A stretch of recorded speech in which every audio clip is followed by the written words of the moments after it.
자, 오늘은 이제 하늘의 양식으로 세상을 용서하는 성도의 기도. 예. 여기에 이제 세상은 성도가 용서해야 할 표현상 성도가 용서해야 할 대상은 첫째가 누굴까요? 예,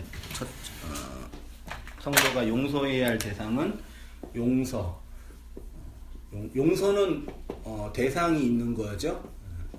첫째가 나, 둘째가 세상이라고 표현했어요. 둘째가 이웃, 셋째가 둘뿐이 없죠. 그래서 첫 번째 셋째가 이제 하나님. 순서는 상관없죠. 내가 나를 용서하고 나 있고 나 다시가 있어요. 나와 나 말고 다른 나가 또 있죠. 나가 또 다른 나의 의미가 돼요. 나, 그 다음에 이웃, 타자라고 이제 철학적으로는 타자. 그 다음에 하나님, 그리고 또 역사라 그럴까요? 역사. 이 모든 대상을 이걸 이제 세상이라 표현을 한 거예요. 이제요. 왜 그런지는 이제 차차. 그러면 용서하려면은 용서할 수 있는 힘이 필요하겠죠. 용서할 수 있는, 용서하게 하는 에너지. 그래서 제가 이제 그 양식이라고도 표현하고요. 그 다음에 기도라고도 표현을 한 거예요. 양식이 있어야지 배부르잖아요. 밥 먹어야지 배부르는 것처럼. 한번 해보겠습니다. 기도하지 말라 있죠. 기도에 대한 예수님의 말씀에서 뭐뭐 하지 말라를 먼저 말씀하시고, 그러면 어떻게 기도해야 되는지 뭐뭐 하라의 문제를 말씀하십니다. 뭐뭐 하지 말라 하는 건 뭐 하지 말래요? 5절에 기도할 때 외식하는 자와 같이 기도하지 말라. 그 다음에 두 번째로 뭐뭐 하지 말라는 7절에 중언부언 기도하지 말라. 이렇게 예수님께서 일단 하시는 말씀은 해야 할 것을 말씀하기 이전에 하지 말아야 할 것. 그 외식하는 자처럼 기도하지 말라. 중언부언 기도하지 말라. 외식하는 자에 대해서는 이전 설교에서 말씀드렸듯이 구제와 기도와 금식에서 예수님이 일가를 가하는 자들이 바로 누구요? 외식하는 자들.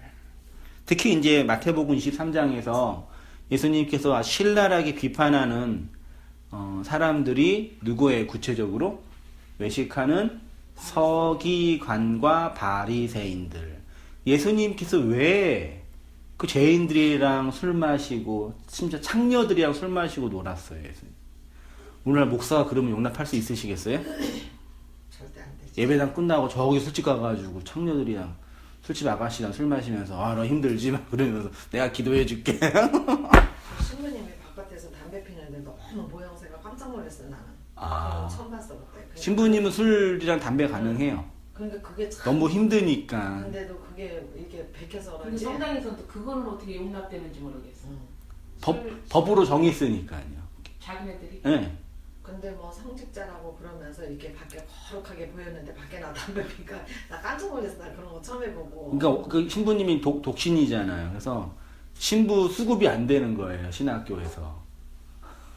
우리나라는 결혼 못하면 다 큰 문제잖아요. 외국은 좀 덜하지만. 그래서 이제 그거라도 좀 만약에 결혼 가능한 신부가 된다면 가톨릭 신부 엄청 많이 생길 거예요. 근데 그 뭐 결혼이 가능한 결혼하면 뭐가 문제냐면은 부부가 결혼하죠. 가족이 되잖아요. 그러면 한 사람 카톨릭 사제는 공동체에 들어가서 그냥 카톨릭 사제는 월급도 많지 않아요. 100만 원도 안 될걸? 왜냐면 밥 주고 먹을 거 주고 5, 60밖에 안 돼. 다 줘요. 다 집도 거기고 부양할 가족도 없으니까 자유롭죠. 근데 수녀하고 그 신부가 되기까지는 그냥 삶이 내가 보니까 거기 올라갈 때까지 대단하구만. 완전 그- 돛 닦는 그래서 되게 그 헌신하는 거 뭐라 그러지? 무슨 사제 소품이라 그런가? 할 때 이제 되게 감동적이에요. 그러네. 완전히 십자가처럼 뭐 엎드려서 그래서 뭐좀 더. 개신교가 그런 거 부러워한다고. 그 한 사람의 인간이 하나님께 완전히 헌신하고 모든 욕망 다 버린다고. 근데 결혼 안 하는 거는 어디에서 근거해서 안 하는 거야 그 사람들은? 사도 바울이 결혼 안 해서 그러나? 사도 바울이 결혼했을 가능성도 있어요. 원래 일단 거기는 말씀은 말씀에는 가정을 갖고 있고 그러면 네. 아무래도 아니 결혼하는 것 자체를 악으로 봐서 그런 거예요. 그런 것들 있죠. 그러니까 그게 거룩하고 영성 있는 어떤 그 종교적 그 자들은 그런 세속, 속세의 것들을 뛰어넘는 그런 어떤 하나님 도덕성과 앞에 자신을 그냥 다 바치고 예. 이 세상하고는 그 결혼하는 건 세상의 일, 세속의 일, 하나님을 덜 사랑하는 일이라고 하등으로 취급하고 고등으로 취급해서 그렇게 구분을 하는 거예요. 절에 그 스님 하듯이 예. 그 사람들은 그리스도 은혜가 필요가 없는 사람들 아니야 결국 보면. 자기 의로 다 그렇게 하는. 그렇죠. 그 말씀에 그게 있거든. 사도 바울이 이런 말을 서신서에 보면 뭐 이렇게 뭐 복음을 전하는 데인가 네. 걸림이 되면은 결혼을 해서 걸림이 되면 결혼 안 하는 게 낫다 뭐 이런 말씀이 어디 한 군데 있거든요. 아니 그러니까 그 처녀로 사는 게 훨씬 더 하나님 섬기는 게 좋다라는 그런 표현을 고린도전서에 해요. 혼자 왜냐하면 결혼하면은 아내를 기쁘게 할까 고민하겠는데 혼자 살면은 주님만 기쁘게 하는 그건 틀린 말이 그런 의도 아니거든요. 결혼 안 하면 하나님만 기쁘게 해. 결혼하면 더 딴짓하지 안 하면은. 그러니까 말씀을 고지고대로 문법적으로 어쨌든 이제 뭐가 될 거예요, 나왔어요? 그러니까 서기관과 바리새인들 왜 예수님이 이렇게 비난했냐면 그네들이 뭘 가지고 있었어요? 외식. 아니, 서기관과 바리새인들이 가지고 있었던 게 뭐죠? 하나님이 그들에게 준 게 있어요. 뭘 줬어요? 율법이라는 구약 성경을 줬어요. 구약 성경은 서기관과 바리새인들이 보존했어요. 그 사람들이 신기해요. 걔네들이 구약 경전을 차근차근 필사하고 카피해가지고 잘 보관했어요. 경전을 다 가지고 있어요. 대단한 그 일인 거예요, 진짜요. 근데 이 경전을 가지고 있는데 이 경전을 율법으로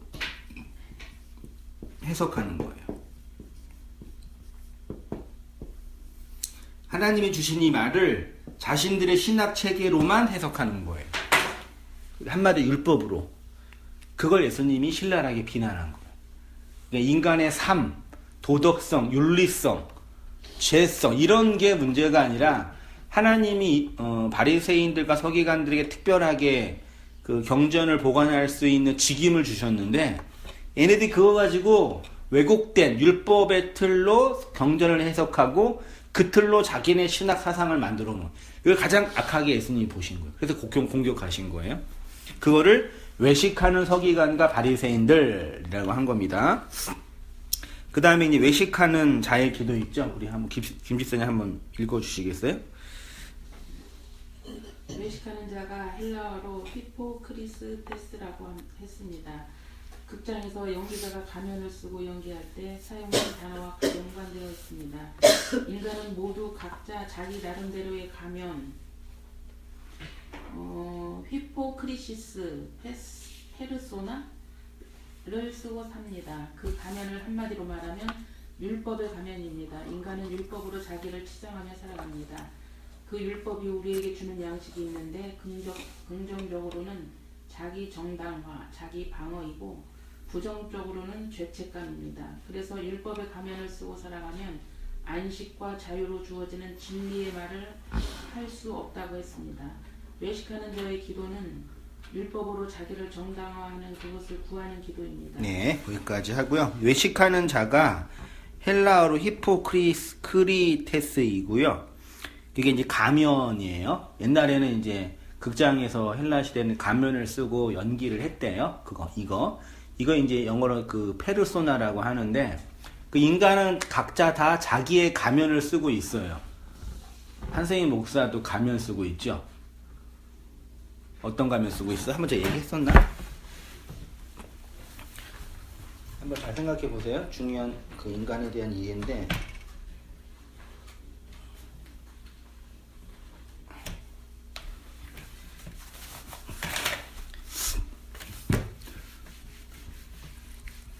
우리 한성민 목사 나가 이렇게 있죠?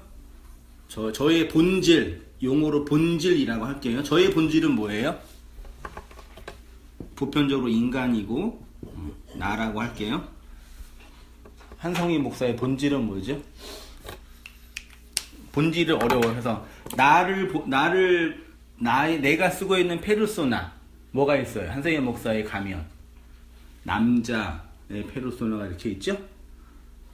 그렇죠?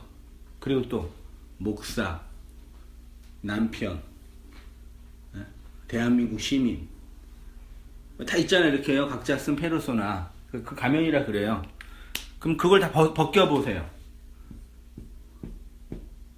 목사 끝나고 남자 끝나고 대한민국 시민 끝나고 남편 끝나고 아들 끝나고 다 끝내요. 그 마지막 남는 그 하나가 뭘까요? 그게 뭐예요? 그 나의 본질.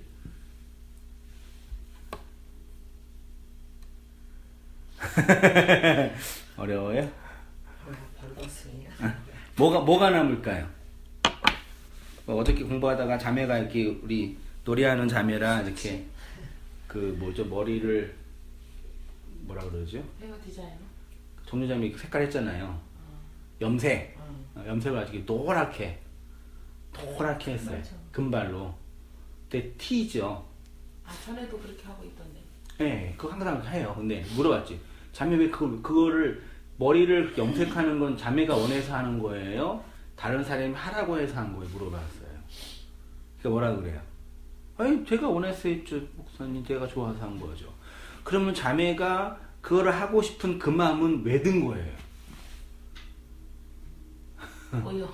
보여. 다른 사람이 하는 게 예뻐 보이니까 나도 한 거죠.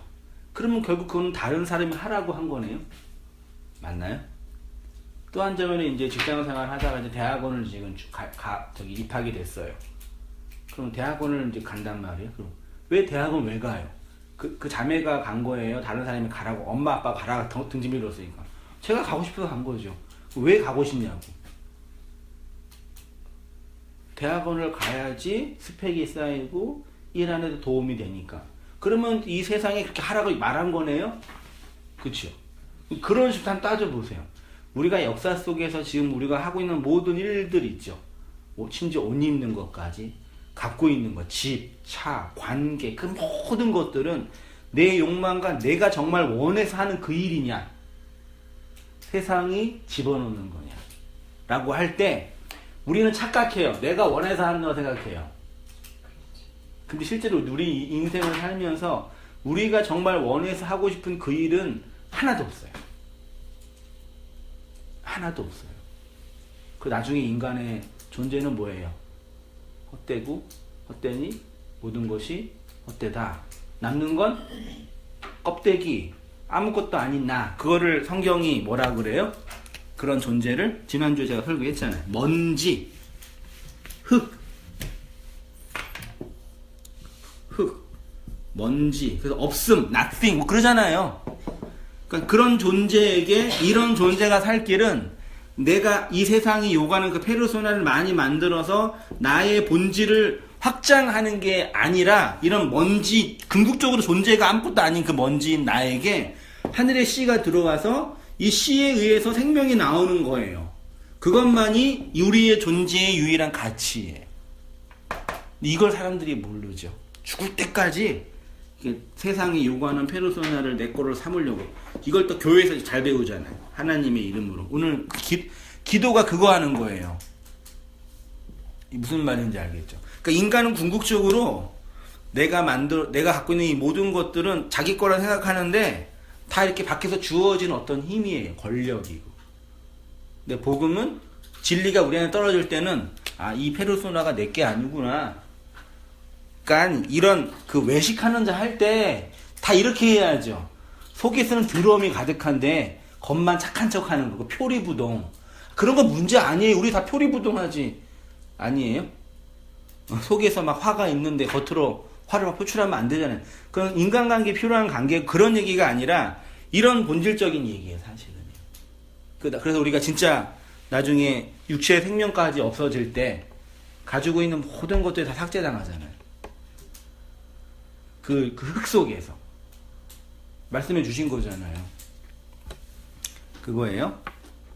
근데 그런 페르소나를 하게 하는 것들을 한마디로 말해서 뭐라고요? 율법이라고. 그 율법이 우리를 나를 정당화하고 죄책감에 빠져서 자유와 안식에 이르는 말을 하지 못하게 한다. 이 말. 즉시는 내가 먼지입니다. 내가 없음입니다. 나는 밖에서 들어온 예수의 씨로만 살 수 있는 존재입니다. 예수가 하나의 씨로 내 안에서 죽으셔서 나를 하나님의 열매로 만드시고 있습니다. 자기 부정의 말. 그걸 인간이 못하는 거예요. 됐죠? 네. 중언부언의 기도를 사모님 한번 읽어주세요. 두 번째로는 중언부언 하지 말라고 하십니다. 중언부언이 헬라어로 바톨로게오입니다. 단어적인 의미는 쓸데없는 말을 하다라는 뜻으로 바토스와 로고스의 합성어로 바토스는 말더듬이라는 뜻이 있고 로고스는 말입니다.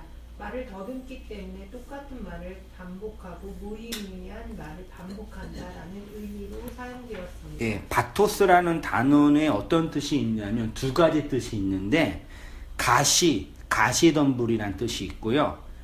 개구리란 뜻이 있어요. 가시는 뭘 상징하죠? 성경에서 찌르는 거, 율법 그런 걸 상징해. 다음 주도 공부할 텐데요. 개구리는 뭘 상징해요? 10개, 애굽의 10가지 재앙 중에 개구리 재앙이죠. 개구리는 뭘 상징하냐면 다산을 상징해요.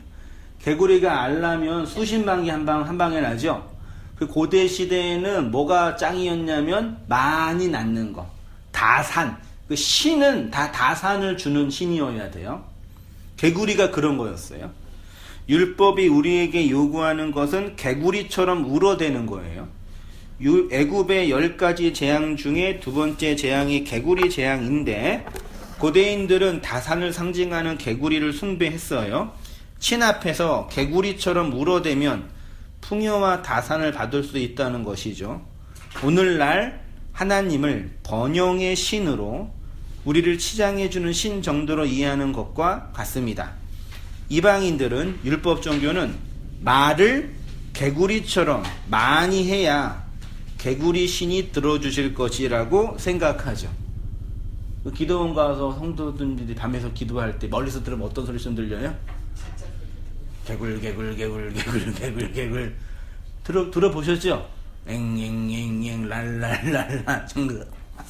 신대원 가서 저는 그 기도실에서 3년 살았는데 하루 종일 공부하고 이제 한 새벽 1시나 2시에 이제 기도실 들어가서 이제 한 기도하고 자요.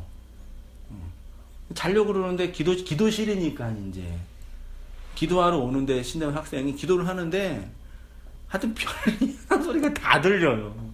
랄랄랄라 짱짱짱짱 하다가 진짜 영어를 하는 인간도 있고 말도 안 되면 있고 막 날뛰고 막 왜 저럴까. 공동묘지 가서 기도하잖아 오설리. 제일 꼭대기. 담력 쌓으라고요? 담력도 쌓고 그러라고. 얼마나 무서운지 몰라. 그때 뭐가 느낄 거 아니에요 진짜.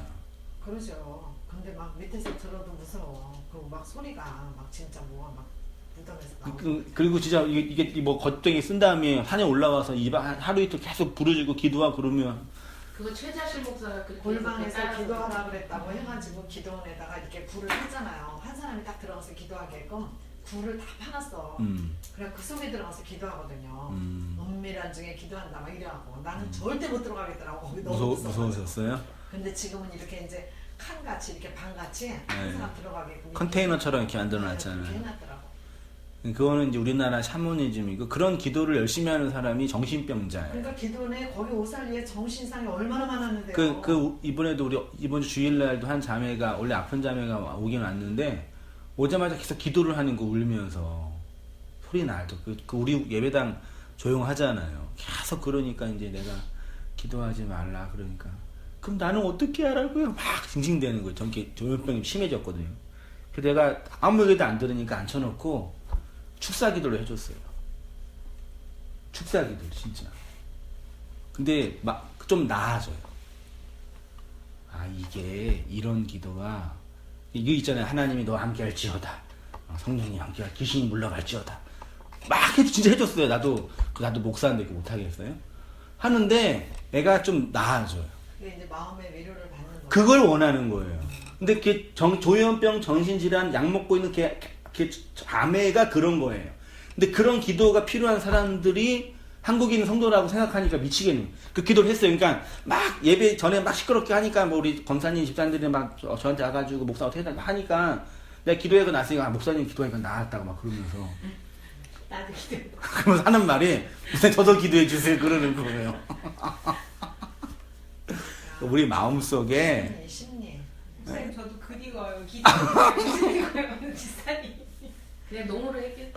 근데 농이 일부러 하자는 게 아닌데 그런 게 인간의 그런 현상을 우리 자매 그걸 그러니까 보면서 보여지는 거를 받기를 원하는 거야. 그러니까 우린 보이지 않는 걸 위로가 얘기하는데 되니까 마음의 위로가. 그러니까 막 보여지고 막 그냥 마음이 느껴지는 거 이거를 원하는 거지. 그래서 이게 좀 정신적으로 약하고 심적으로 어려운 사람들이 그런 기도를 바라는구나. 김영서 집사님도 좀 이렇게 기도 많이 해주면 위를 얻을 수 있을 것 같기도 한데. 누구? 김영선 집사님. 아니 그러니까 언니도 그렇게 기도 자체가 아니라요. 그렇게 지지해주고 위로해주고 격려해주는 마음이 너무 힘드니까 그런 건데 그걸 상품화한 거예요. 한국 교회는. 그게 이제 문제예요. 그러니까 아이가 힘들 때 울지 마, 괜찮아, 아빠가 지켜줄게, 걱정하지 마. 그러면 상관없잖아요. 그런 심리가 있는 거예요. 어린아이 같은. 힘들 때 기도원에 가고 싶어 했던 마음이 그게 있는 거야. 그거예요. 근데 막 뜨거운 열기와 막 그 속에서 내가 막 휩싸이고 싶은 것도 있는 거야. 막 나를 토하고 싶은 것도 있는 그런 것도 있는 거지. 나도 그런 마음이 들어서 가보면은 왜 정신이 더 말똥말똥해? 왜 그냥 하는 왜 이렇게 마음이 감격한가 봐요. 막 울고 난리인데 난 눈물도 안 나오고 더 멀뚱멀뚱. 그러니까 인간에는 그런 마음이 다 있는데 문제는 그거를 상품화 해버린 거예요. 목사들이 좋은 상품화 해서 그런 사람들이 교회에 오고 얼마나 인생 사는데 한 사람이 인생에 태어나서 70세 80세에 죽으면은 무슨 풍파는 안 건드리겠어요. 죽음의 위협, 뭐 사업의 그 다 누구나 다 견디는 어떤 일들을 다 건드려 우리가요. 안 하는 사람이 없어요. 그 전 보러 올 때 우환이 있지요. 그럼 다 맞잖아. 전 보러 올 때 우환이 있어서 지금 그냥 와? 집에 좀 힘든 게 있네요. 다 알잖아요. 그게 다 있는데 그거를 이제 목사라는 그런 종교인들이 그걸 이제 상품화한 거예요. 그걸 잘한 사람이 그 조용히 목사하고 우리 그 자매 보면서 이거구나 이걸 기도원 가서 기도하면은 다 온전하게 돼야 되는데 지금은 이제 거기 자지 못하게 해요. 지금 방을 얻어야 돼요. 옛날에 거기서 그 넓은 데서 그냥 다 잤잖아요. 그런 분위기가 그러는데 그 전에 엄청 예배드리면 막 소리 내면서 돌아다니는 사람이 천지였었어. 그게 다 지금 보면 다 조현병 환자들이에요. 그러니까 그 영산교회도 철야 예배 때 거기도 그래. 한 30%는 저녁에 보면 정신병자. 그리고 난 이제 그래요? 순복음교회 여의도 순복음교회 천야를 많이 갔잖아. 그 전에 저 여의도 순복음교회를 다녔잖아. 네. 그러면 예배 안 드리고 막 보따리 싸가지고 막 이런 거 막 짊어지고 있잖아. 막 저리 막 돌아다니고 있잖아. 막 정신 이상들이 하여튼 얼마나 많은지 몰라. 그럼 나는 근데 좀 그런 정신적으로 좀 이상한 사람들은 이상하게 보따리를 싸더라고 교회. 보따리 싸갖고 와. 그래서 기도원에서 맨날 멋지고 있고 그 공동구에 지금 그러니까 뭐가 씌인 것 같아 내가. 그러니까 그게 진짜. 씌인 게 아니라 정신으로 이게 정신병자들은요 자기 안에 그 과거의 상처에 갇혀 있어요. 그래서 제가 얘기하면서 뭘 느꼈냐면 망각하게 하면은 살 수 있을 것 같거든요. 이 자매를 보니까 어렸을 때 받은 그 상처 초등학교 3학년 때 그때 머물러 있어요. 그때를 지워버리면은 그 망각하는 게 은혜예요, 진짜. 근데 그 못 잃어버리는 거예요, 상처 때문에 애가. 거기에 이렇게 매여서 지금도 있는 거예요. 정신 분석적으로 보면 그거를 자르면 망각하게 하면 되는데 망각이 안 되는 거지 트라우마 때문에. 그래서 이제 그런 위로, 지지 이런 것들을 바라는 거예요. 어떻게 해야 돼 그런 사람은. 그러니까 그런 사람은 순복음교회에서는 무조건 갔다가 그냥 막 무조건 기도시키 이거 뭐야 안수기도 하잖아 막 무조건. 그러면 이제 달래는 거죠. 능력 있는 목사한테 막 그냥 그걸 달랜다고 표현하는 그 거죠. 당시에 잠깐은 좀 위로가 되지만 다시 제자리다. 예, 그렇죠. 왜냐면 그 환경에, 그러니까 환경과 구조가 바뀌지 않으면 제가 이제 애들 몇 명 상담해 보니까요, 얘가 병에 걸릴 만한 환경과 구조에 있어요. 그러면은 뭘 치료해야 되냐면은 마음에 받은 상처와 어려움, 트라우마도 치료해 줘야 되지만 다시 어디로 돌아가요? 환경 속. 다시 상처받은 환경으로 또 들어간다니까. 그러니까 그 환경을 바꾸지 않으면 안 바뀌어. 이게 못 고쳐요. 근데 문제는 아픈 사람은 아플 수밖에 없는 환경에 놓여 있어요. 그런 것 같더라고요. 그러니까 이거니까 그 어떤 내적인 위로도 중요하지만 구조적인 문제. 그래서 제가 이 말씀 연구하고 말씀 전하면서 진리가 우리의 삶의 구조적인 문제까지 바꾸지 않으면 안 된다. 그러니까 하나님의 진리, 하나님의 은혜를 막 받고 있는데 여전히 우리가 삶의 구조는 율법이고 그것들을 받아들이는 삶의 체계면은요 안 바뀌어요. 아무튼 뭐 그런 바톨로기 개구리의 울음들을 맹맹하는 이유가 뭐예요? 개구리 신이 그렇게 내가 개구리처럼 울어대야지만 다산이라는 복을 준다라는 신관이 있었기 때문에 그런 거거든요. 근데 이제 보세요. 그런데 예수님은 뭐라고 하시냐면 밑에서 세 번째 줄입니다. 8절에 그들을 본받지 말라. 너희 아버지는 뭐래요? 구하기 전에 너희에게 있어야 할 줄 다 아신다. 개구리 신은 중언부언 하는 사람들은 뭐가 문제냐면 하나님은 신은 내가 열정으로 울어대야지만 준다고 하는 신관이 있는데 우리 아버지 하나님을 믿는 성도는 하나님은 내가 구하기 전에 나한테 있어야 할 걸 다 아신대요. 놀라운 얘기예요. 어떤 의미에서는 기도할 필요가 없는 거예요. 어떤 의미로? 개구리 신에게 바라는 그 중언부언, 바톨로기의 기도는 필요 없어요. 왜요? 하나님이 있어야 할 줄 다 아시니까요. 또 한쪽에서는 또 부르짖으라 또그 구해나 준다고 또 이러고 그러니까 한쪽에서는 또 있어야 할 성경에서 힘들어요.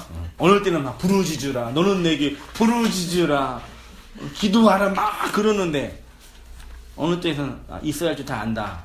어떻게 해야 되죠? 또 있잖아 또 너희가 어찌 못하면 또 구하지 맞아. 구하지 아, 않았다 맞아요. 또 이러잖아. 또 여기하고는 또 반대된단 말이지. 그러네. 그때는 이제 그 이제 문맥을 좀 참고를 해야. 그래서 이제 해석을 해야 돼요. 네. 넘어갈게요. 개구리처럼 울어대는 방언 우리 권사님 한번 읽어주세요. 그러나 여전히 율법 아래 갇혀있는 자들은 하나님이 구하기 전에 있어야 할 줄을 다 아신다는 그 아버지라는 것을 모릅니다. 그래서 개구리처럼 울어대며 기도를 하는 것입니다. 세계의 모든 율법 종교 안에 있는 기도를 생각해 보십시오. 그들 안에 있는 기도의 태도와 열심은 바로 이렇게 개구리처럼 개굴대는 기도입니다.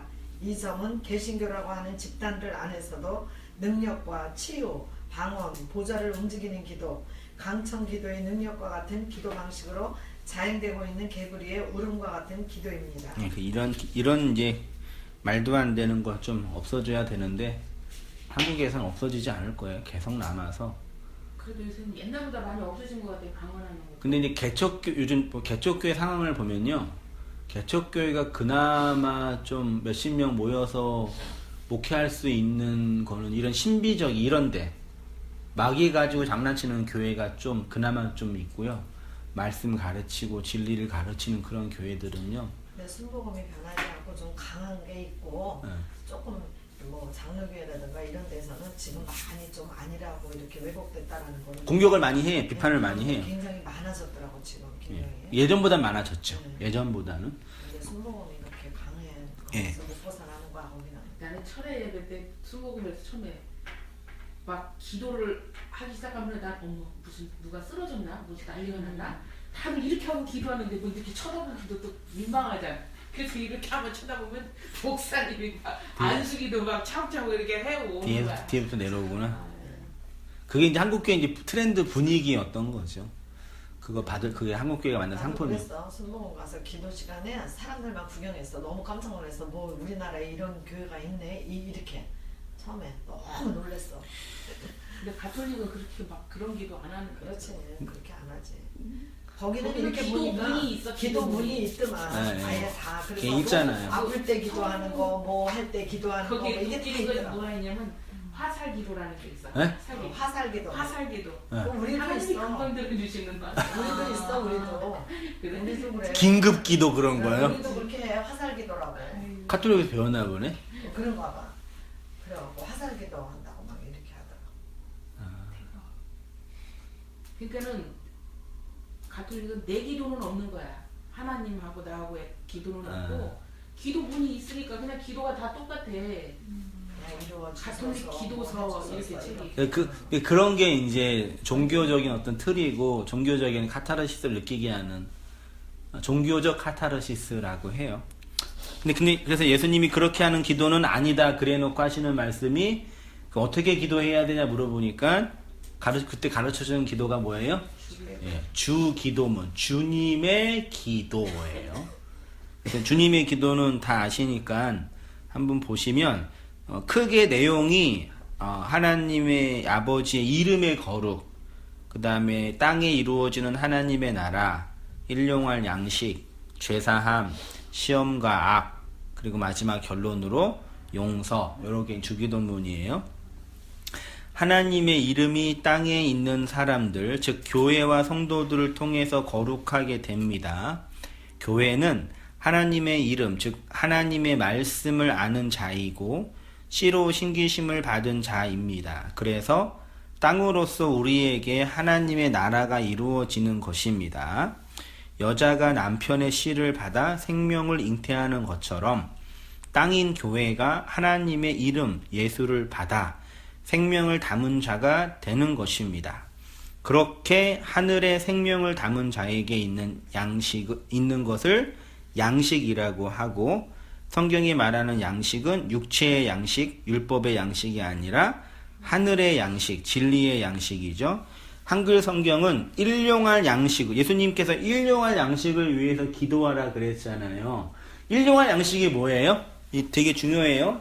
큐티나 그런 성경 공부 집이나 기독교 방송 등등에서 말하는 오늘날 우리에게 일용할 양식을 구옵시고 할 때 그 일용할 양식은요, 한글 성경 일용할 양식은 일용할이죠. 하루치 이용할 거예요. 하루치 먹는 양식, 새끼 맞나요? 하루치 양식. 그러면 예수님께 하루치 양식을 구하면 주신다, 그건가요? 그 하루치 그 이상의 것을 구하면 또 안 된다는 얘기인가요? 여기 일용한이 히브리 헬라어로 에피우시오스라는 단어래요. 우시오스. 근데 이게 두 가지 뜻이 있는데요. 첫 번째가 매일의, 데일리라고 영어는 되어 있어요. 두 번째가 뭐냐면 내일의. 됐죠? 에피우시우스가 일용할도 되지만 내일의 혹은 다가오는 날의 양식이에요. 되게 중요한 단어입니다. 그러니까 예수님이 우리에게 너희는 다가오는 날의 양식을 구하라, 내일의 양식을 구하라 라는 의미는 뭐겠어요? 일용할 양식은 이 땅에 필요한 양식이에요.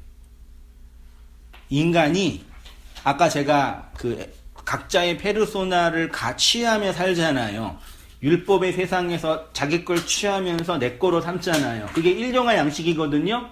근데 예수님은 그거 구하지 말고 내일의 양식, 다가오는 날의 양식을 구하라 그랬어요. 어떤 느낌인지 아시죠? 읽어볼게요. 내일의 양식 보세요.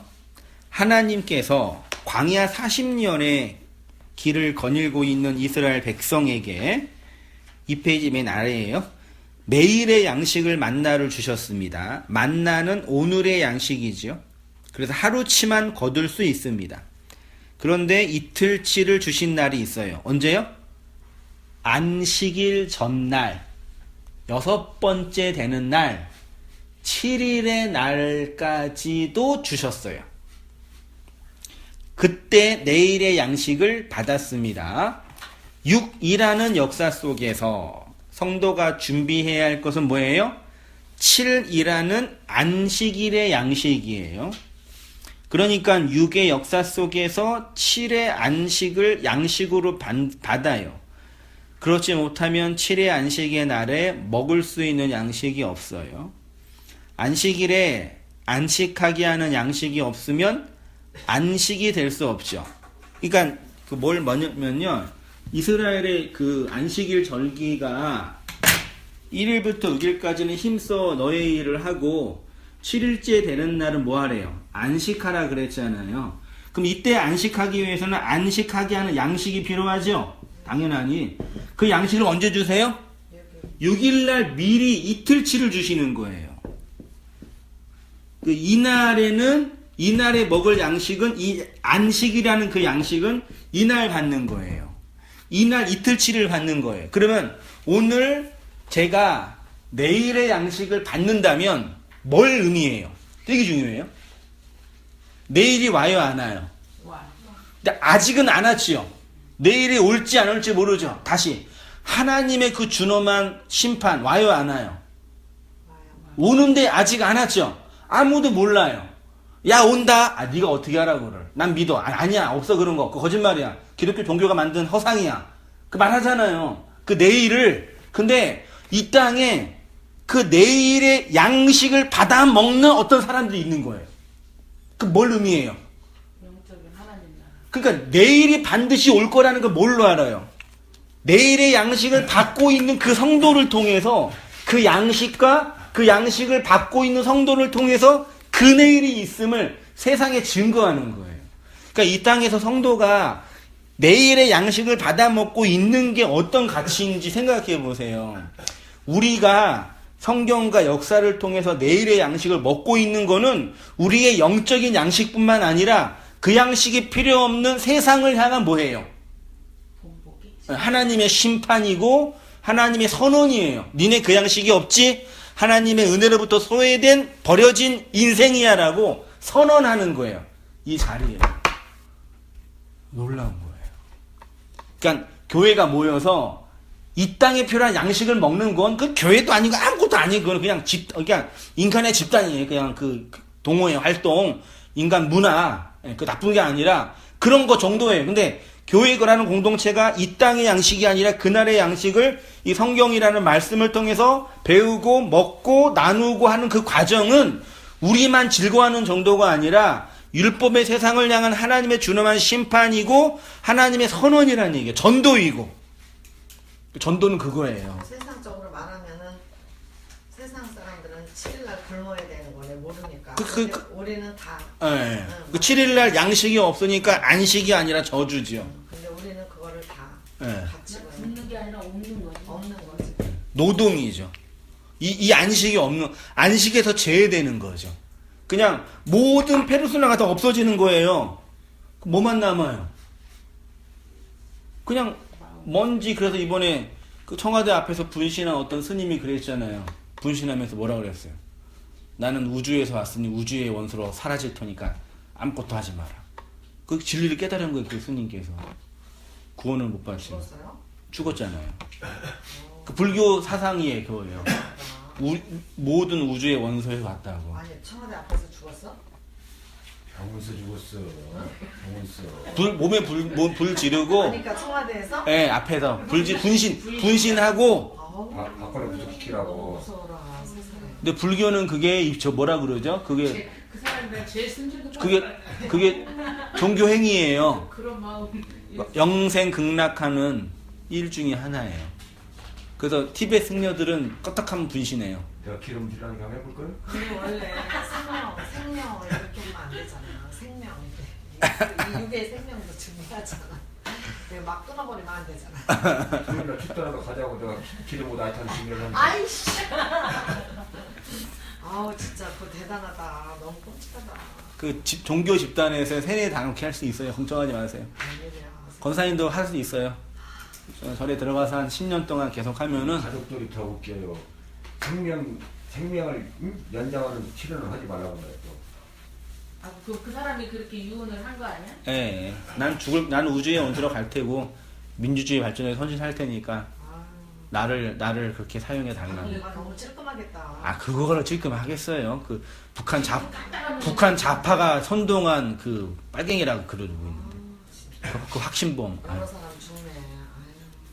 그게 무서운 거예요. 그 반성하면은 그나마 낫죠. 나 때문에 백성이. 왜 거기서 이렇게 못 내려와? 아유 진짜. 정말 이해가 안 가. 그 양식을 먹는 건 내일이 있다 그 뜻이에요. 내일의 양식이 없는 자들이 있어요. 율법 아래 갇혀 살고 있는 모든 인생들은 내일의 양식이 올 것이라고 생각하지 못합니다. 그래서 오늘의 양식만, 이 땅의 양식만 먹겠다고 발버둥 칩니다. 그런데 어린 양의 피로 애굽에서 나온 이스라엘은 내일의 양식을 받습니다. 그것은 그날이 반드시 올 것임을 선포하는 것이고, 그래서 교회가 내일의 양식을 받는다는 것은 그 양식을 받고 있는 교회의 이 세상을 향한 선언, 선포, 전도, 그게 전도예요. 그 양식을 먹고 이 세상을 향하여 열심히 전도하세요. 그렇게 양식 먹고 안식으로 진리로 살아가는 게 전도라니까요. 그러니까 내일이 올 것임을 무엇으로 알 수 있냐? 내일 양식 먹고 있는 성도를 통해, 세상이 그 양식을 먹고 있는 성도들을 통해서 아, 내일이 오는구나 그렇게 생각한다니까요. 들어올 사람들은. 이 현실 역사 속에서 내일의 양식으로서의 진리를 받아 먹고 있다는 것 자체가 이 세상을 향한 하나님의 심판이 됩니다. 이렇게 내일의 양식을 받는 자에게 무엇이 주어지냐면 뭐가 주어져요? 죄사함. 예, 죄사함. 12절을 보시면 우리가 우리에게 죄지은 자를 사하여 준 것 같이 우리 죄를 사하여 주옵시고 이렇게 되어 있죠. 근데 죄를 사하여 주는 분은 누구뿐이 없어요? 하나님뿐이 없어요. 인간이 인간의 죄를 사하여 주는 것은 없어요. 요거를 근데 원문으로 보니까 아피에미호 오페일레테스라고 되어 있는데요. 요거는 조금 오역이나 의역이 된 거예요. 이거 맨날 이거 하면서 네. 난 맨날 이랬어. 우리가 우리에게 죄 지은 자를 누구를 우리가 사해 주지도 않았는데 왜 이렇게, 난 이거 맨날 궁금했었어. 내가 너의 죄를 사하노라는데 이게 죄사함은 약간 오역이라 좀 그런 의역이 된 거예요. 이 원문 직역을 하면 그 아피에이미는 내보내다, 용서하다, 풀어주다, 자유롭게 하다. 강아지가 목줄에 매여 있으면은 갇혀 있는 거죠. 그걸 풀어주는 거를 아피에임이라고 그래요. 그걸 제사함이라고 또 번역을 한 거예요. 한글 성경이. 쉽게 말해서 그를 죄에 대한 책임에서 자유롭게 해주는 거. 그걸 아피에임이라고 그러고요. 오페일레테스는 이게 죄 지은 자로 번역된 단어인데 원문에는 빚진 자예요. 채무자 있죠, 채무자. 그래서 직역을 하면 우리에게 빚진 자의 빚이란 단어를 이렇게 잘못 썼네요. 밑에 빚은 빚이에요. 우리에게 빚진 자의 빚을 탕감하다 이 뜻이에요. 그러면 권사님께 빚진 자가 있다는 얘기네요. 있어요? 그 나에게 빚진 자가 있대요. 그 빚을 탕감해 주는 거예요. 그게 우리가 우리에게 죄 지은 자를 사하여 준 거예요. 그렇게 빚을 탕감해 주는 사람이 하나님께 탕감받는 거예요. 다시 되게 중요합니다. 되게 중요해요. 뭐냐면 우리가 하나님께 탕감을 받아야지 이웃의 빚을 탕감해 준다. 됐죠? 하나님이 나에게 자유를 주신 것처럼 내가 이웃을 자유를 준다 이 뜻이에요. 그럼 잘 보세요. 이 세상에 복음과 진리를 알지 못하는 사람이 어떻게 그 진리를 알아요? 우리 이렇게 생각하죠. 전도를 되게 중요해요. 교회의 선지자적 사명이 얼마나 중요한데요. 하나님이라는 신이 있고 그 신을 지금 우리가 믿고 있잖아요. 근데 여기 있는 타자들은 하나님 못 믿잖아요. 그럼 어떻게 전도해요? 내가 이 사람에게 하나님을 소개하는 거예요. 그럼 이 사람이 하나님을 믿는 거죠. 그렇죠? 그럼 이 사람이 하나님을 믿을 수 있는 유일한 길은 뭐예요? 나가 없으면 하나님을 못 믿는다니까요. 그러니까 하나님을 소개한다는 개념은 나랑은 상관이 없이 그냥 하나님 믿게 해주는 게 아니라 이 사람이 하나님 가서 유일한 길은 이 길뿐이 없어요. 먼저 복음과 진리를 안 자의 섬김. 그 전도라 그럴게요. 쉽게. 이것을 통해서만 이 사람이 하나님께로 가요. 그 내가 진리를 알았지요. 이 사람에게 이웃이 되는 거예요. 그러면 이웃을 사랑하는 거죠. 사랑해야지 내가 하나님 사랑하는 게 증명되는 거예요. 그러니까 복음은 잘 들으세요. 하나님이 나한테 사랑을 주셨어요. 말씀으로 섬겨주셨죠. 다시 이렇게 가면 돼요? 안 돼요? 그거를 치성이라 그러는 거예요. 하나님이 나한테 이게 사랑해 주셨는데 다시 하나님께 돌려주는 거예요. 그게 아니라 주셨죠? 어디로 가야 돼요? 그걸 내리사랑이라 그러잖아요. 사랑은 내리사랑의 반대가 뭐예요? 올림사랑이라 그러나? 그런 말이 없어요. 없지요. 내리사랑은 말 자체가 없어요.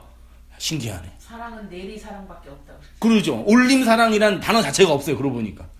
이런 건 사랑이 아니에요. 이건 치성이에요. 이거 뭐라 그러냐면 이걸 뇌물이라 그러죠. 치성이라 그래요. 하나님께 사랑 받았죠? 받으셨죠? 받고 계시죠? 네. 안 받고 계시면 받으셔야 돼요. 받고 계시죠? 그럼 그 사랑이 내 역사에 흘러가는 거예요. 이렇게요. 그게 하나님 사랑, 이웃 사랑이라는 기독교의 이거를 그렇게 사람들이 이해 못해. 이 단순한 이 명제를. 사랑이 뭔지 받는 게 뭔지 몰라요. 나의 페르소나가 없어지는 그 과정 속에서 안식하게 하는 그 내용이 없어.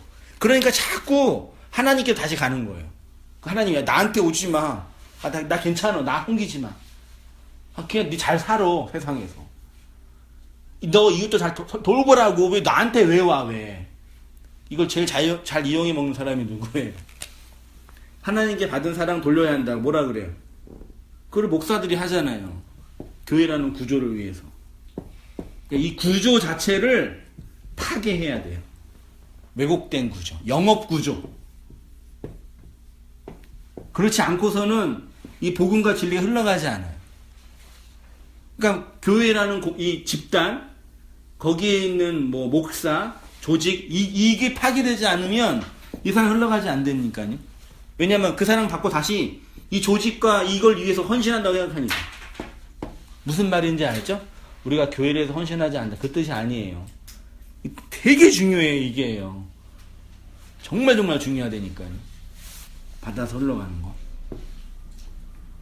사람들이 진리를 듣고 진리를 배웠다고 해도요, 어떻게 생각하냐면, 또 다시 하나님께로 가려고 그래요. 왜요? 불안하니까. 불안해요. 그래서 그러니까 이웃 형제를 믿지를 못하는 거지. 네, 불안하고요. 그리고 또 이제 불안.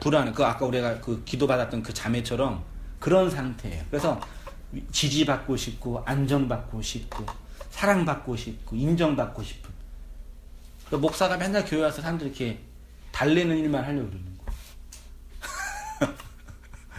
달래는, 아유, 감사합니다. 왜 그러냐면 한 번씩 우리도 내가 하나님께 유지된다 하니까 이런 생각을 네. 다 버렸나 이런 생각 한 번씩 하잖아요. 네. 그러니까 그때 이제 불안해 하는 거죠. 근데 그때 성경에도 그거 있잖아. 빚을 탕감해 줬다. 네. 그러니까 너도 남의 거를 탕감을 해줘야 된다 그러는데 네. 자기는 탕감 받고 가가지고는 네. 그 사람한테 막 멱살 잡고 멱살 잡고 네. 했잖아. 네. 그게 그 얘기죠. 그거 똑같은 거. 하나님께 가는 거죠. 제가 지난주 얘기했잖아요. 가장 행복한 사람이 누구라 그랬어요. 가장 행복한 사람은 네. 행복하고 싶으시잖아요. 누가 행복해요? 얘기 안 했나요, 여기에서? 듣고도 까먹었는데. 했죠? 설교 시간에 했죠? 모니터링 했죠? 내 안에 있는 이 마음 있죠? 이 마음을 말로 나눌 수 있는 사람 있어요? 맞아, 했어. 있죠. 사람은요 내 마음을 내 마음을 아는 사람 세상에 있어요, 없어요? 없어요. 나밖에 30년 산 내 아내, 내 남편, 내 마음 모르잖아요. 근데 제일 행복한 사람은 이 내 마음을 말로 나눌 수 있는 사람이 있는 사람. 그걸 이웃이라, 그걸 누구라 그래요?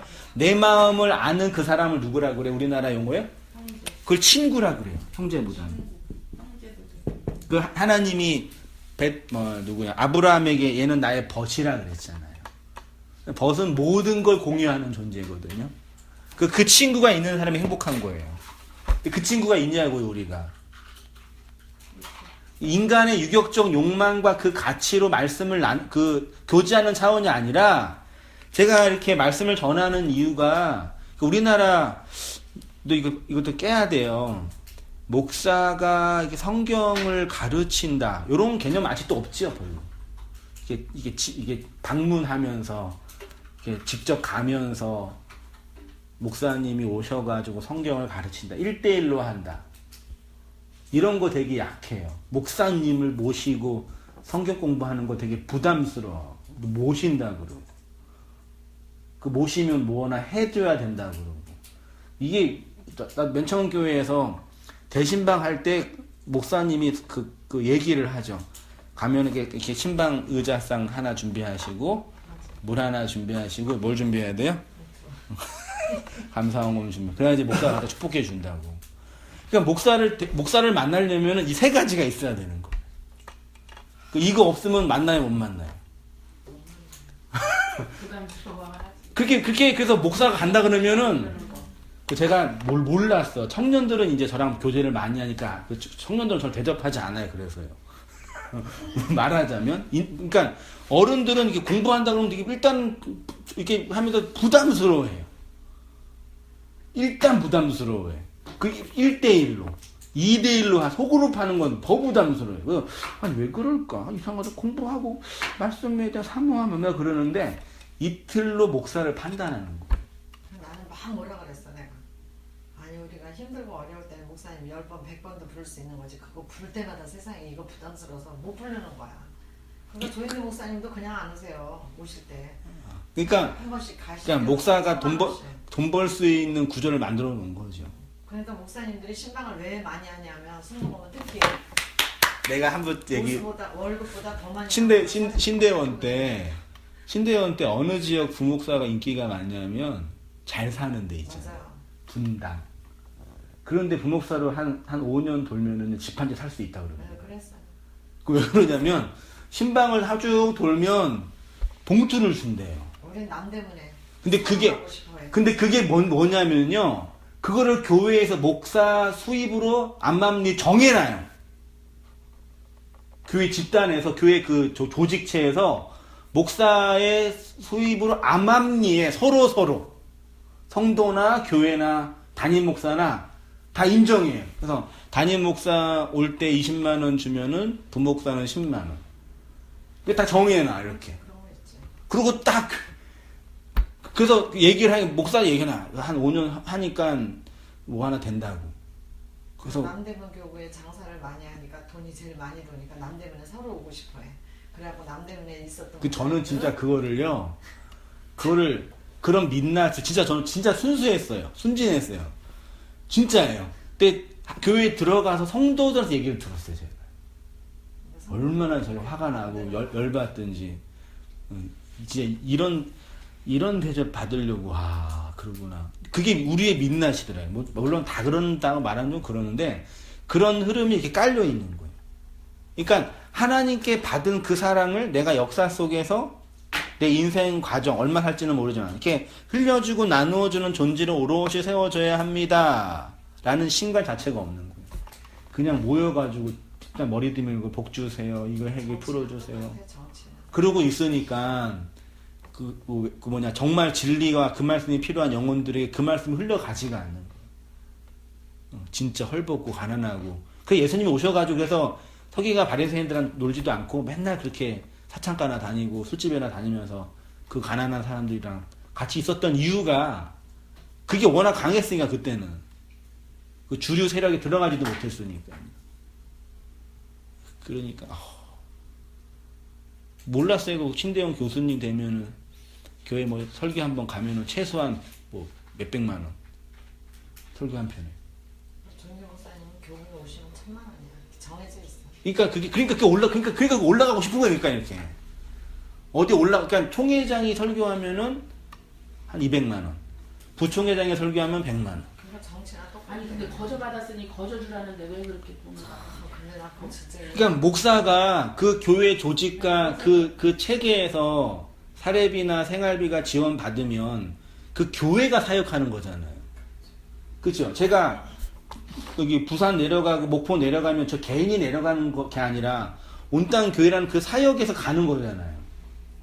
그렇게 쓰여지. 맞잖아요. 그렇게 그래서 교회라는 조직이 필요하고 재정도 필요한 거 그래서 사역을 파야 되니까. 근데 그런 건 안 하고 여기에서 걷는 건 여기서 걷고 또 저기서 또 저기서 걷는 거. 근데 진짜 상담을 해야 돼 또. 남대문에 계신 목사님들은 또 우리의 조은경 목사님 찾아가야 돼. 권사님 다 아시구나. 내가 상담을 또 안 했다 그러고 보니까. 근데 그게 특히 순복음이 심해. 그니까요. 이 진리와 이 말씀이 우리 안에 들어와서 그런 왜곡된 그런 구조가 깨트려지지 않으면 안 근데 왜 돼요. 그렇게 그거 모를까? 교육자들이. 나 진짜 하나님 말씀 전하면서. 교역자는 일단 그 안에 들어가잖아요. 그 배를 같이 탄 거예요. 그래서 내가 뛰어나오든지 배가 침몰하든지 둘 중에 하나일 뿐이 없어요. 그러니까 진짜 영혼을 그런 사랑하는 마음보다는 내가 볼 때 직장이야 직장. 진짜. 직장보다 더 하던데 내가 볼 때. 진짜. 그 직장이야 짱이라는 비율이라는 게. 게 진짜. 우리나라에서 강력한 집단 세 개가 있잖아요. 아세요? 검사, 의사, 목사. 검사나 의사 선배한테 개기면 어떻게 돼요? 영업 못해요. 매장당해요. 목사 한번 생각해 보세요. 조용히 목사한테 까불었다가 어떻게 되겠어요? 한국에서 목회 못해. 기도도 더 능력 있어 보이면 하루아침에 없어져 버려. 그 교회에서도 그래요? 그럼요. 예, 이번에도 그 영등포에 있는 교회에서도 이태희 목사님 그러잖아요. 부목사가 설교 좀 잘하고 성도들 좀 이렇게 인기 끌면은 저요 바로 없어서 잘라줘. 여기 기도원에 그래서 권사님이 얘기해줘요. 설교 막 열심히 부목사니까 열심히 하잖아요. 그럼 목사님 좀 천천히 하세요. 그러시면 안 돼요. 그렇게 얘기해준대요. 다 알아 서로. 우리 뭐 하고 우리는 뭐 하는 거 지금? 동호회는 재미라도 있지. 예? 즐겁기라도 하죠. 그런 왜곡된 구조에서 뭐가 만들어지겠어요? 그래서 진리는 은혜는 그 왜곡된 구조를 깨트리지 않으면 안 된다. 요즘 그날 더 들어요. 이런 구조 깨트리지 않으면 안 돼요. 그 누군가가 가서 좀 물론 리더가 제일 중요하게 목사들이 제일 중요하겠죠. 앞에서 교회 맨 앞에 리더하는 입장이 제일 중요하겠죠. 성도들도 중요해요. 흘러가는 방식이 99%가 그 방식이고 이거예요? 1%도 안 되는 방식이 99%가 그러니까 정치 지금 우리가 박근혜 욕하고 있는데 그게 똑같이 있다니까. 우리 사회 구석구석이에요. 특히 교회 안에서요. 똑같이 있다니까요. 누구 욕할 필요 없어요. 그러니까요. 사실 그런 그래서 이거예요. RPM이 흘려주고 나누. 그러니까 저도 느끼는 거예요. 이제 열심히 성경공부하는 이유가 뭐냐면요. 한 명이 있든 두 명이 있든 10명이 있든 100명이 있든 그러니까 그 말씀을 나누고 흘려주면 1차적으로 누가 은혜 받아요? 그렇죠. 그래서 저는 저를 위해서 열심히 사역하는 거 사실은 어떤 의미에서 그 말씀과 그 은혜를 위해서 하나님 나한테 먼저 흘려주시니까 그런 거예요 사실은요. 그 세상에도 있잖아 이런 말. 아끼다 똥 된다. 이런 말 있잖아요. 그러니까 말씀을 아끼다 똥 보면 된다. 과도히 아껴도 가난하여지고 응? 이렇게 나눌수록 더 풍부해진다. 그러니까 뭐 이런 그러니까 말 있는 거 열심히 나누세요. 열심히 있는 거. 이다 똥된다 되게 다져. 그러니까 이 복음은 아끼면 나 혼자 알고 있으면 안 돼. 그러니까 내가 전할 때 하나님이 더 은혜도 주시고 더 풍성해진다니까. 목사님이 알고 있는 거 하나라도 빼먹어야 된다. 하나라도 알아야 된다. 이게. 아무튼 우리나라 말이 참 그거예요. 그래서 옛날 말이 진짜. 예. 그래서 이제 그게 이제 하나님 사랑과 이거죠. 하나님의 사랑 받음과 이웃을 사랑하는 거 이거예요. 근데 우리 인생의 역사를 돌아보면 사랑받고 있지 않음이 자각될 때가 있잖아요. 그래서 기도하게 되는 거고 그거예요. 그 얘기 이제 쭉 제가 펼쳐놨습니다. 기독교의 본질은 뭐 하나님 사랑과 이웃 사랑, 묵시와 초월의 역사 속의 이론이 그 뜻을 했고요. 그런 단어가 이런 거에서 여기 마태복음 6장에서는 제사함이고요. 14절 용서, 그 다음에 들보를 빼는 거. 마태복음 7장 4절 보세요. 중간쯤에요. 보라 내 속에 눈 속에 들보가 있는데 어찌하여 형제에게 말하기를 나로 내 눈 속에 있는 티를 빼게 하라 하겠느냐. 그거고요. 용서하라, 탕감하라 다 이 뜻입니다. 3페이지 메뉴로 갔습니다. 율법 아래에 있는 사람은 본성상 뭐 하지 못해요? 용서하려면 하나님의 용서를 받아야 되죠.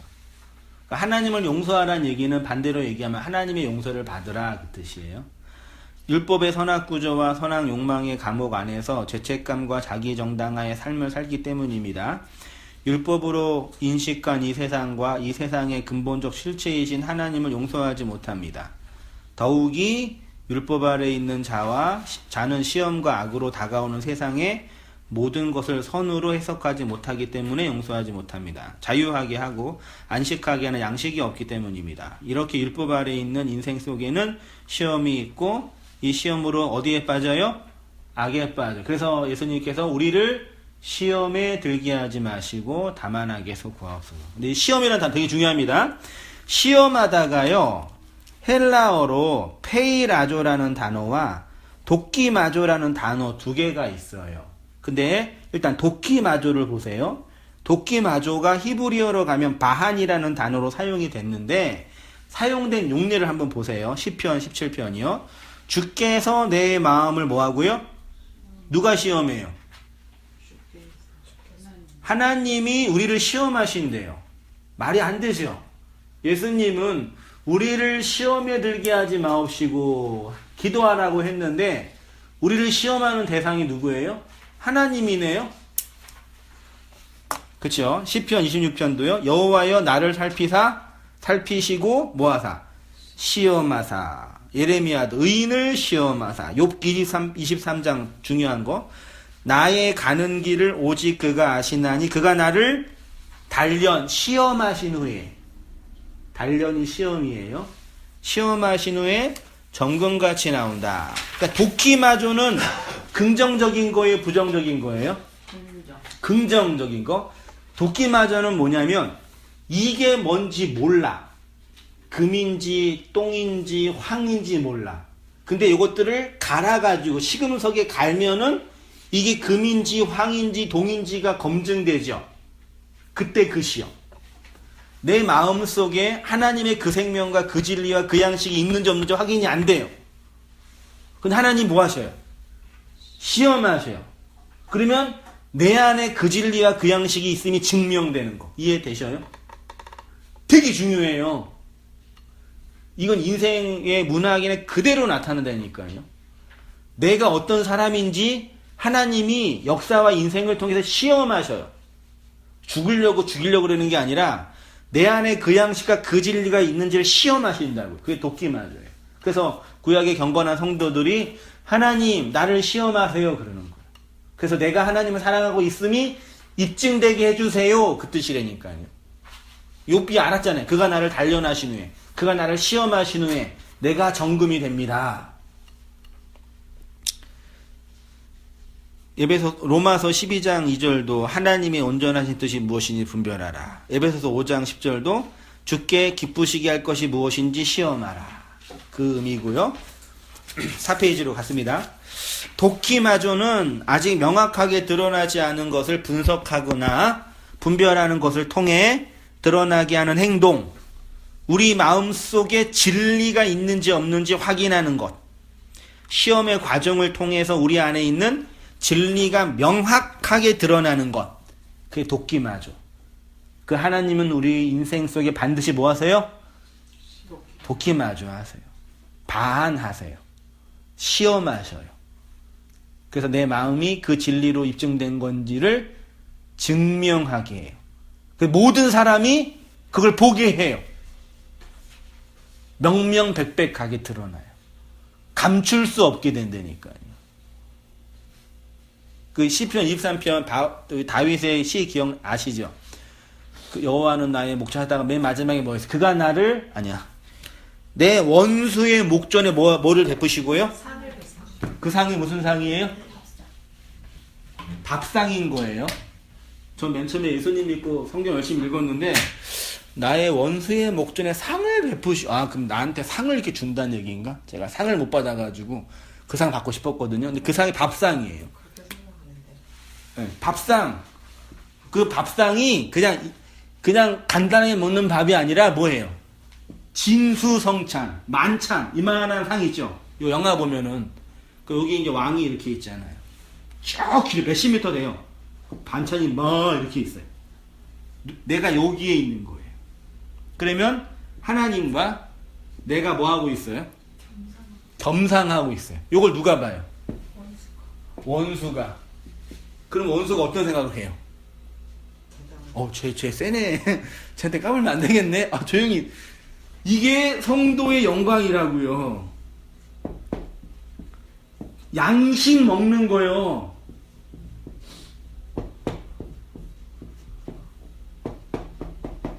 하늘 양식. 네, 그거를 하나님이 차려 먹는데 원수가 안 되니까요. 이게 영광이라니까요.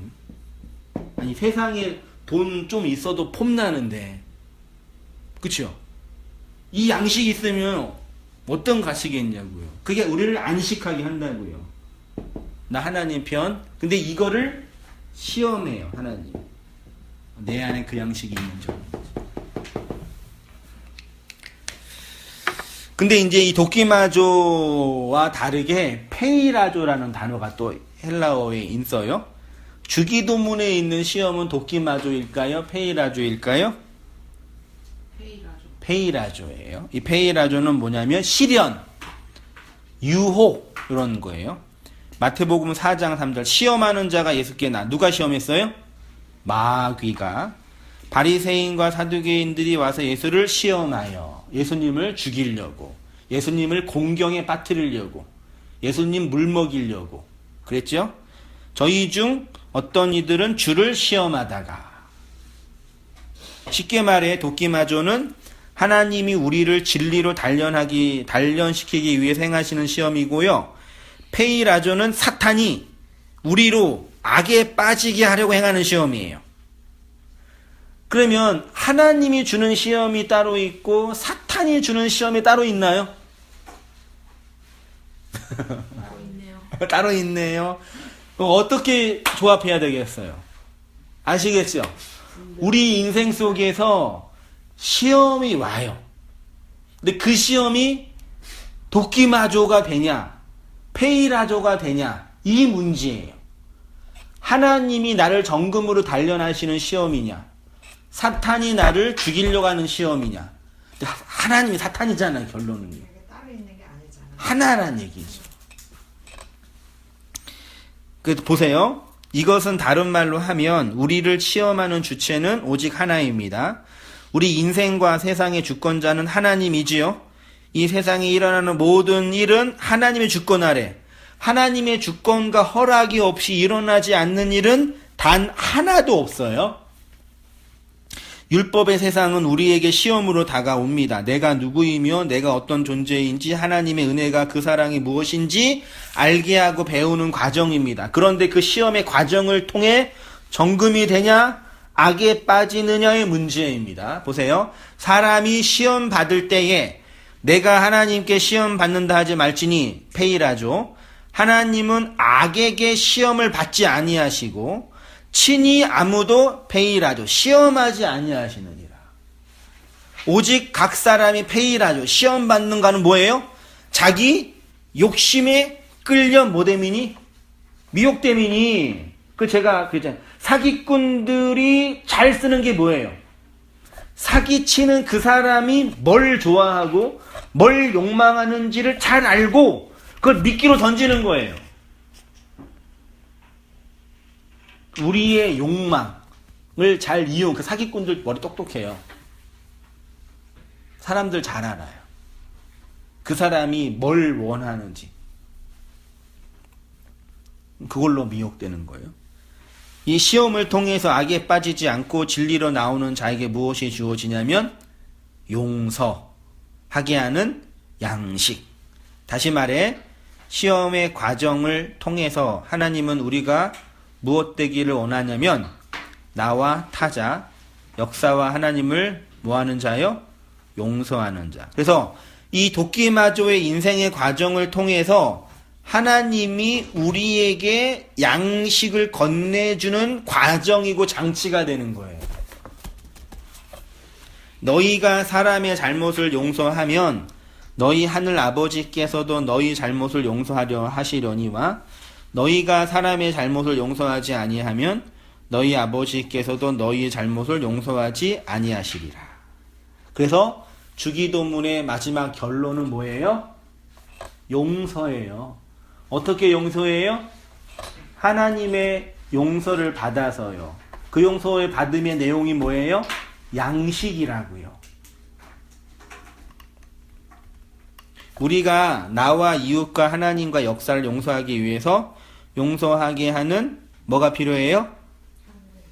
그건 도끼마조의 시험을 통해서 우리 안에 건네주시는 하나님의 진짜 복이에요. 그러니까 보세요. 하나님의 도끼마조를 통해서 인생을 쭉 살면은 그 정금의 과정을, 시험의 과정을 통해서 내 안에 그 양식이 있음이 입증되는 거예요. 그게 복된 인생이잖아요. 근데 어떤 사람은 그 시험의 과정이 페이라조예요. 유혹, 자기 욕망과 욕심이 끌려다니는 그거. 평생 그 욕망에 끌려다니는 거예요. 그리고 어떤 사람은 돈도 많이 벌고 성공도 할 수도 있고 어떤 사람은 그냥 죽자고 실패하고 죽을 수도 있어요. 어차피 그 욕망에 끌려다니는 거라니까요. 성공하든 실패하든.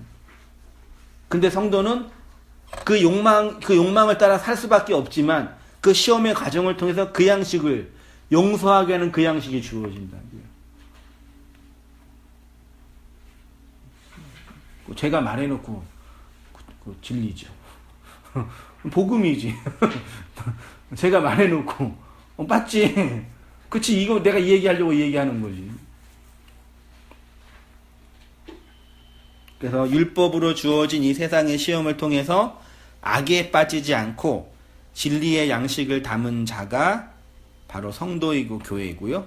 그래서 그렇게 양식을 담은 자로 있었던 사람이 요셉과 바울의 이야기죠. 보세요. 당신들은 나를 해하려 하였으나 하나님은 그것을 선으로 바꾸사 오늘과 같이 나를 많은 백성의 생명을 구원한 뭘로요? 양식으로. 하나님이 요셉에게 양식을 주신 거예요. 도끼마조의 시험의 과정들을 통해서. 양식을 받으니 나를 이 세상의 악에 빠뜨리는 그 형들을 용서한 거죠. 제가 지금 체력 때문에 수영을 배우거든요. 이번 달부터. 수영을 원래 못했는데 운동을 해야 되는데 운동이 재미가 없으면 하다가 안 하거든요. 그래서 국민센터에서 싸게 해가지고 하는데 처음 가서 뭐 배우는지 알아요? 발차기하고 음파예요. 근데 그 운동을 하는데 그 레인이 한 50m 되는데 걸어가요 이렇게요. 근데 저 8레인은요 어떻게 가는지 알아요? 돌고래예요. 확 그래요. 너무 부러운 거예요. 어제도 막 수영하다가 숨 잘못 쉬어가지고 물 먹고 막 꼬록꼬록 해가지고 죽는 줄 알았는데 수영 못하는 사람에게 물은 뭐예요? 무서워. 공포와 두려움과 절망과 아픔이죠. 음파하는데 일주일 걸려. 그런데 그 8레인에 그 8레인에 있는 그분들 보니까요 너무 자유로운 거예요. 물이 아주 그냥 물 만난 고기예요. 이 율법의 세상에서 그걸 자꾸 또 진리를 깨달았잖아요. 율법의 세상에 하나님 우리가 어떻게 하신 거예요? 물에 집어넣는 거예요. 집어넣어서 막 이러고 있는데 뭐 하라는 얘기예요? 거기서 음파 잘해가지고 물에서 자유롭게 물에 있으면 되게 이 부력 때문에 기분이 좋아지는 거 알죠? 붕 떠 있는 기분. 네, 그래서 그 뭐냐 탕이나 이런 게 기분 좋게 하는 거예요. 하는데 수영을 잘해야 돼요. 그래야지 거기가 자유예요. 율법의 세상이. 근데 맨날 음파 하면서 그냥 꺼러럭 하면서 날 왜 빠뜨렸냐고 막 싸우고 징징대고 그 한 레인 넘어가는데 한 2개월 3개월 2개월 이상 걸리겠더라고. 그러니까 안 돼 막 했는데 왜 안 되지 나는? 그렇게 부럽더라고요. 8레인에 왔다 갔다 하시는 분들이. 하나님 그러시는 거죠. 여기에서 수영 잘 배우라고 도끼마주 하시는 거죠. 열심히 배워서 그래서 자유롭게. 그 물이 얼마나 자유로워요. 공포의 대상이 아니라 이 세상이. 말 되죠? 물에 빠져 죽지 마시고 물 먹으면서 하지 마시고 선을 이루면서 잘 살아가시길. 너무 물 많이 드시고 꼬르륵꼬르륵 하면 주님이 또 빼주시니까 또 무서워하지 마시고. 저를 하나 딱 던져보시죠. 수영 잘해요. 아, 고사님 잘하세요? 네. 아, 또 수영 또 있구시구나. 우리는 세 식구가 다 너무 잘해요. 제주도 가면은 배우셨어요? 수영 배우셨어요?